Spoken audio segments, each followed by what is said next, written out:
আমাদের জীবন এক অদ্ভুত যাত্রা। এখানে কখনো আনন্দ, কখনো দুঃখ, কখনো অস্থিরতা, আবার কখনো নীরব শান্তি। এই সব পরিবর্তনের মাঝেই শ্রীকৃষ্ণ আমাদের দিয়েছেন এমন কিছু বাণী, যদি মন দিয়ে বুঝে নিতে পারো তবে সত্যিই তোমার জীবন বদলে যাবে। শ্রীকৃষ্ণ বলেছেন, যে ব্যক্তি নিজের কর্মের ফলের প্রতি আসক্ত নয়, সেই প্রকৃত শান্তি লাভ করে।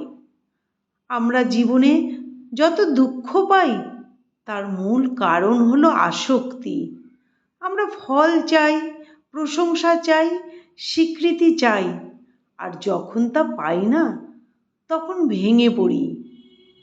কিন্তু শ্রীকৃষ্ণ শেখান, করো তোমার কর্তব্য, ফলের দায় ঈশ্বরের উপর ছেড়ে দাও, তবেই মুক্তি মিলবে মন থেকে।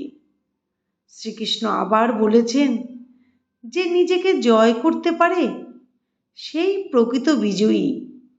শত্রু বাইরের নয়, আমাদের ভেতরের রাগ, লোভ, হিংসা, অহংকার, এই সবই আমাদের সত্যিকারের শত্রু। যে নিজের মনে ঈশ্বরকে স্থান দেয় সে আর এই দোষগুলোয় ডুবে থাকে না। তিনি আরও বলেছেন, যে যেমনভাবে আমায় স্মরণ করে আমি তেমনভাবেই তার প্রতি প্রকাশিত হই। অর্থাৎ তুমি যেভাবে কৃষ্ণকে ডাকবে তোমার জীবনও সেভাবেই পরিবর্তিত হবে। যদি প্রেম দিয়ে ডাকো তবে শান্তি আসবে, যদি বিশ্বাস দিয়ে ডাকো তবে সাহস আসবে। তোমার ভক্তি তোমার ভাগ্য গড়ে তোলে। আর এক জায়গায় শ্রীকৃষ্ণ বলেছেন, তুমি যা হারিয়েছ তা তোমার জন্য ছিল না, আর যা পেয়েছ তা তোমারই হওয়ার ছিল। এই বাণীটা আমাদের শেখায় সব কিছুতেই এক স্বর্গীয় পরিকল্পনা আছে। অতীতের জন্য অনুতাপ করো না, বর্তমানকে ভগবানের দান মনে করো। শ্রীকৃষ্ণ বলেছেন, নিজের উপর বিশ্বাস রাখো, কারণ আমি তোমার ভেতরেই আছি। এই বাণীটি অত্যন্ত শক্তিশালী।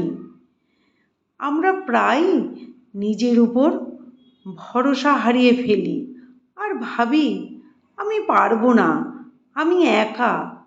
কিন্তু শ্রীকৃষ্ণ বলেছেন, আমি তো আছি তোমার মধ্যে, তোমার প্রতিটি নিঃশ্বাসে, প্রতিটি চিন্তায় আমি আছি। তুমি যখন নিজের শক্তিতে বিশ্বাস করো তখন তুমি আসলে কৃষ্ণের শক্তিতেই ভরসা করছো।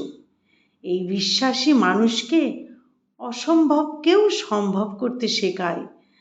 তাই আজ থেকেই মনে রেখো, তুমি একা নও, কৃষ্ণ তোমার সঙ্গেই আছেন। কৃষ্ণের এই বাণীগুলো শুধু পড়ার নয়, জীবনে ধারণ করার জন্য। যেদিন থেকে তুমি তা হৃদয়ে আনবে সেদিন থেকেই তোমার জীবন সত্যিই বদলে যাবে। তাই সবাই একবার হলেও মনে মনে বলো, হরে কৃষ্ণ কৃষ্ণ কৃষ্ণ হরে হরে, হরে রাম রাম রাম হরে হরে।